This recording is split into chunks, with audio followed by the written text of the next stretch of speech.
मैं काफ़ी दिनों से एक मसले के बारे में सोच रहा था, लेकिन ज़ाहिरी बात है मौका नहीं मिल रहा था। लेकिन आज मौका मिल गया और मैं इस पर बात करना चाहता हूँ। नॉर्मली जब आप रोम कॉम ड्रामास देखते हो तो उस वक्त आप क्या एक्सपेक्ट करते हो? आप यही एक्सपेक्ट करते हो कि आपको एक रोमांटिक कपल दिखे जो काफ़ी ज़्यादा गोर्जियस लगे, लड़का हैंडसम हो, लड़की बहुत ज़्यादा ब्यूटीफुल होनी चाहिए, भैया इतनी खूबसूरत होनी चाहिए कि भैया आपकी ड्रीम गर्ल बन जाए।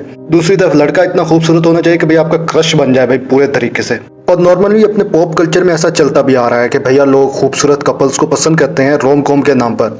फर्ज करो कि मैं आज ये कह देता हूँ कि एक रोम कॉम ड्रामे के अंदर एक गंजा हीरो का रोल करने जा रहा है, तो तुम्हारा रिएक्शन क्या होगा? मुझे पता है कि 99% लोगों का रिएक्शन यही होगा कि भैया रोम कॉम ड्रामे में अच्छी खासी जोड़ी चलती है, ना कि गंजा चलता है। मैं जब से रोम कॉम टाइप वाली चीजें देख रहा हूँ तब से मैं यही देख रहा हूँ कि लड़की का खूबसूरत और फिट होना जरूरी है और लड़के का हैंडसम होना काफी ज्यादा जरूरी है, जो कि रियल लाइफ में लोगों की एक्सपेक्टेशन इतनी ज्यादा बढ़ा देता है कि लोग समझते हैं कि भैया हर खूबसूरत दिखने वाला इंसान अच्छा ही होगा।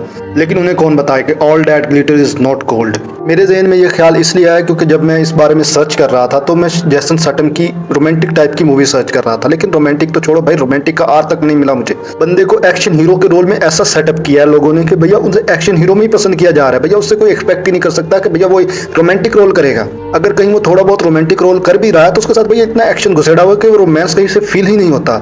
मैं इस बात को मानता हूं कि आप लोगों का रिएक्शन यही होगा कि यार इस तरह की चीजें कैसे चला सकते हो तुम, इस तरह की बातें तुम कैसे कर सकते हो। लेकिन मैं करना चाहता हूं और मैं इस पर जोर भी देना चाहता हूं।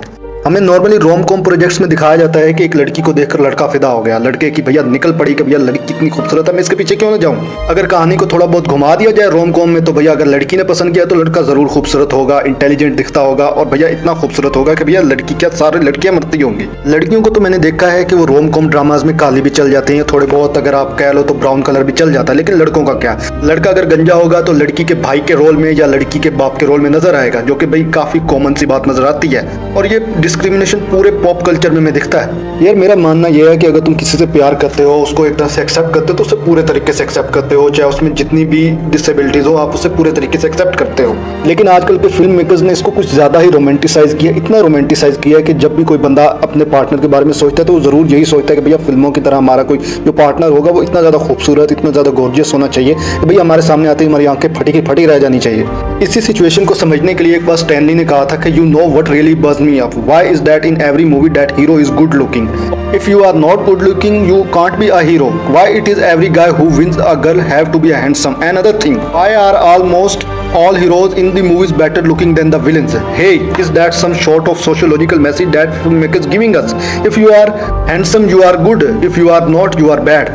इसमें स्टैनली ने डायरेक्टली तो नहीं लेकिन इनडायरेक्टली ऐसी चीज की तरफ इशारा कर दिया है कि भैया तुम ऐसे लोगों को क्यों नहीं लेते। भाई अगर किसी बंदे को एक्सेप्ट करना है तो पूरे तरीके से करो, चाहे उसमें जितनी भी डिसेबिलिटीज हैं उसको पूरे तरीके से करो। ऐसा क्यों है कि भैया लड़का पूरे तरीके से खूबसूरत है, लड़की भैया कोई बेचारी होगी या बहुत ज्यादा गरीब होगी, या लड़की को भैया बहुत ज्यादा डिसेबिलिटीज होगी, इसके बावजूद लड़का उसे पसंद कर लेगा। भैया ऐसा क्यों नहीं हो सकता कि लड़की पसंद कर ले?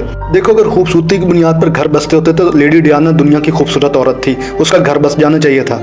लेकिन उसके बंदे ने दूसरी शादी कर ली है। तुम सोचो कि भैया उसके बंदे ने उसके मरने के बाद भैया दूसरी शादी ऐसे की जैसे भैया उसके मरने का ही वेट कर रहा था वो। और अगर तुम उसके बंदे को देखोगे तो बंदे की हालत छुछुंदर जैसी है, देखकर लगता है कि भैया लंगूर के हाथ में अंगूर आ गए। मुझे ऐसा लगता है कि फिल्म मेकर्स को चाहिए कि वो क्रिएटिव लाइबिलिटी के तौर पर एक गंजे हीरो को ले लें कि भैया चलो थोड़े वक्त के लिए सही बंदा एक्सेप्ट करवाए कि भैया मेरे अंदर अगर एक गंजापन है तो क्या हुआ, मैं वैसे अच्छा हूँ, मैं एक अच्छा इंसान हूँ, मैं उस हिसाब से खुद को स्टैब्लिश कर सकता हूँ। लेकिन बदकिस्मती की बात यह है कि जब भी कोई बंदा गंजा होता है या इनको लड़का गंजा होता है तो उस एक्टर को रोमांटिक रोल मिलना ही बंद हो जाते हैं। अक्षय खन्ना को ही ले लो, एक वक्त में वो इतने ज्यादा रोमांटिक रोल कर रहा था, लेकिन जैसे वो बंदा गंजा हुआ बंदे की रिस्पेक्ट चली गई, बंदे को वैसे ही लोगों ने भाव नहीं दिया। बंदा काफी टाइम बाद बॉलीवुड में वापसी करता है और उसके बाद भैया वो ऐसे रोल्स करता है जो कि विलेन वाले हैं, ना कि हीरो वाले, हालांकि उससे हीरो वाले रोल करने चाहिए थे।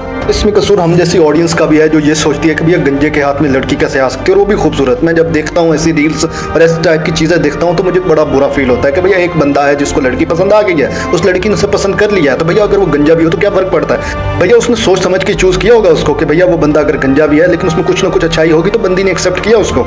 लेकिन फिल्म मेकर्स की लाइबिलिटी ये नहीं है कि भैया वो किसी गंजे हीरो को दिखाएं, बल्कि उनकी लाइबिलिटी ये होती है कि अगर कोई कैरेक्टर उनको मिल रहा है गंजा तो भैया वो उसको विलन बना देंगे कि भैया देख तू विलन बन जा, यही तेरे लिए बेहतर है। या फिर कोई ऐसा कैरेक्टर कर ले जो भैया थोड़ा बहुत फनी टाइप का हो ताकि मूवी निकल जाए किसी तरीके से।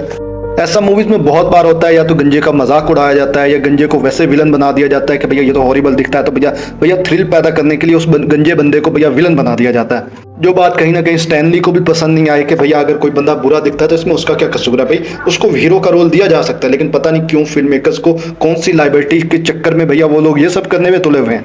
लेकिन यहाँ पर फिल्म मेकर्स का भी कोई कसूर नहीं है, क्योंकि जब ऑडियंस ही ऐसी हो तो फिल्म मेकर्स क्या ही करेंगे, उनको तो पैसा ही छापना है ना, फिर वो कैसे मर्जी छापें, इससे क्या फर्क पड़ता है। लेकिन तुम यहाँ इन चीज़ों को रोक सकते हो, तुम इन चीज़ों के बारे में बात कर सकते हो अगर तुम करना चाहो, लेकिन जाहिर बात है कि भैया तुम इसको काफ़ी ज़्यादा लाइट वे में लोगे, इस चीज़ के बारे में सोचोगे नहीं, तो जाहिर बात है कि इन फ्यूचर ऐसा ही होने वाला है। जब तुम इन फ्यूचर गंजे हो जाओगे, तुम्हारी शादी नहीं हुई होगी और तुम्हें कोई लड़की भाव नहीं देगी, तब मैं देखूंगा कि भैया लंगूर के हाथ में अंगूर कैसे लगते हैं। मैं ये सवाल उठाना चाहता था तो मैंने उठा दिया, लेकिन अब आप इस बारे में अपनी क्या राय रखते हैं, अपनी राय कमेंट सेक्शन में दे सकते हैं। अगर वीडियो अच्छी लगी है तो चैनल को सब्सक्राइब कर दें, वीडियो को लाइक कर दें और शेयर कर दें।